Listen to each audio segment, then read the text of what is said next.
मैं समस्त देशवासियों की तरफ से संत शिरोमणि आचार्य श्री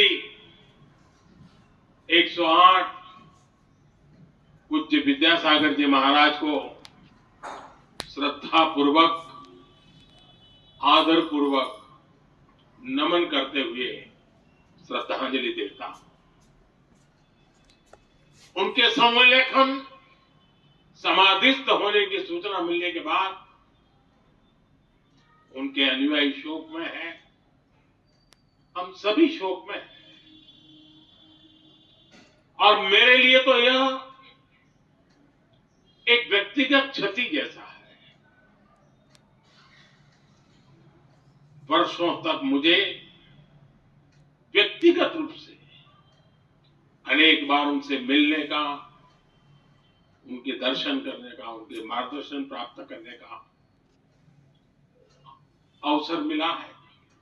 कुछ ही महीने पहले ऐसा ही मन कर गया था, मेरे प्रवास कार्यक्रम को बदल करके बहुत सुबह सुबह मैं उनके पास पहुंच गया था। तब पता नहीं था कि मैं दोबारा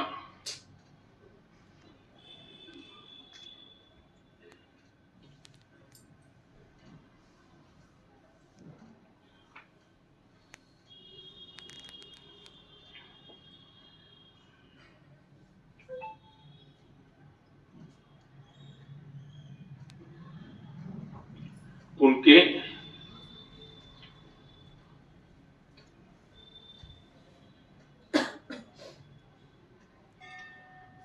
दर्शन नहीं कर पाऊंगा।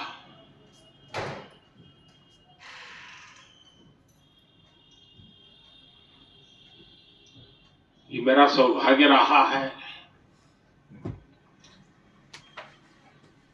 कि पिछले 50 से भी ज्यादा वर्षों से मुझे देश के गणमान्य आध्यात्मिक मूर्तियों के निकट रहने का, उनके आशीर्वाद पाने का अवसर रहा है। और इसलिए मैं उस आध्यात्मिक जगत की उस शक्ति को भलीभांति जानता हूं, समझता हूं, अनुभव करता हूं। आपको सुनकर के आश्चर्य होगा कि वे तो दिगंबर परंपरा से थे। उनका जीवन कैसा होता है हम जानते हैं, लेकिन शायद ही कोई ऐसी महत्वपूर्ण घटना ऐसी नहीं होगी या मेरी तरफ से कुछ महत्वपूर्ण किसी काम में मेरा संबंध आया हो, 24 घंटे के भीतर भीतर उसका एनालिसिस करके मुझे उनका संदेश आता था। यानी कितने जागरूक थे।